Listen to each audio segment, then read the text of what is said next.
اور رب زدنی علما، پہلی بات ہم نے یہ جانی کہ کسی انسان کو علم دینے کے لیے ایک مقامی زبان کا ہونا بہت ضروری ہے، اور پھر علم کو دینے میں بھی ورائٹی ہونی چاہیے۔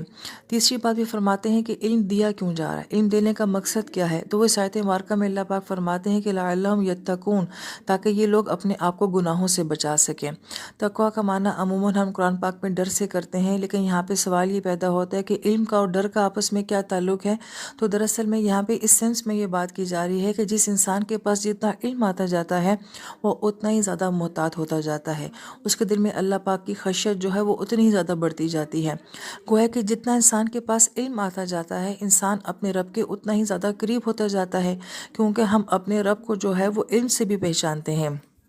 اور تقویٰ کے اندر یہ معنی بھی ہوتا ہے کہ انسان جو ہے وہ گناہوں سے اپنے آپ کو بچانے کی کوشش کرے، یا کم سے کم اس کو گناہ کی تو سمجھ آئے کہ گناہ ہوتا کیا ہے، گناہ کہتے کس کو ہیں۔ جب وہ گناہ کو گناہ سمجھے گا تو پھر اس کی ندامت کا بھی احساس ہوگا۔ بہت طبقہ ہمارا ایسا بھی ہے جس کو یہ بھی نہیں پتہ ہوتا کہ ہم جو کر رہے ہیں آیا کہ یہ گناہ ہے یا کہ پھر کس کیٹیگری کا گناہ ہے۔ تو گویا کہ اس کا معاملہ بھی کس کے ساتھ ہے، علم کے ساتھ ہے، کہ جب انسان کے پاس علم آتا ہے تو اس کو گناہ کا پتہ چلتا ہے، شیطان کے حربوں کا پتہ چلتا ہے، اور جب آپ دشمن کو پہچانیں گے اور جب آپ غلط کام کو پہچانیں گے تبھی اسے بچنے کی کوشش کریں گے۔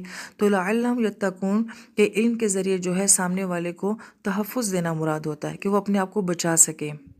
اور پھر اس آیت مبارکہ میں دوسرا مقصد بتایا جا رہا ہے کہ او یحدث لہم ذکرا، یا پھر یہ ہے کہ وہ اس علم کے ذریعے نصیحت حاصل کر سکیں، سمجھ پیدا کر سکیں۔ مفسرین رانی فرماتے ہیں کہ علم کا اور سمجھ کا آپس میں بڑا گہرا تعلق ہے۔ جتنا انسان کے پاس علم آتا جاتا ہے اس کا مینٹل لیول جو ہے وہ بڑھنا شروع ہو جاتا ہے۔ بعض اوقات کوئی علمی نکتہ ایسا ہوتا ہے جو آپ کو ایسی بات سمجھا دیتا ہے کہ جس طرف آپ کا کبھی دھیان ہی نہیں گیا ہوتا۔ تو گویا کہ علم کا اور انسان کی مینٹلٹی کا آپس میں بڑا گہرا تعلق ہے۔ اور ذکرہ سے اگر نصیحت مراد لی جائے تو علم کا اصل مقصد کیا ہوتا ہے کہ انسان نصیحت حاصل کرے، اپنی زندگی کو تبدیل کرے۔ اور ذکر کا معنی اگر یاد لیا جائے تو علم کا مقصد کیا ہوتا ہے کہ اس علم کے ذریعے انسان اپنے رب کی معرفت حاصل کرے، اپنے رب کی پہچان حاصل کرے۔ لہذا جس علم کے اندر یہ باتیں ہوں گی وہ علم علم کہلائے گا، اور جس کے اندر یہ سب مقاصد نہیں ہوں گے تو وہ علم نہیں ہوگا، محض معلومات رہ جائے گا۔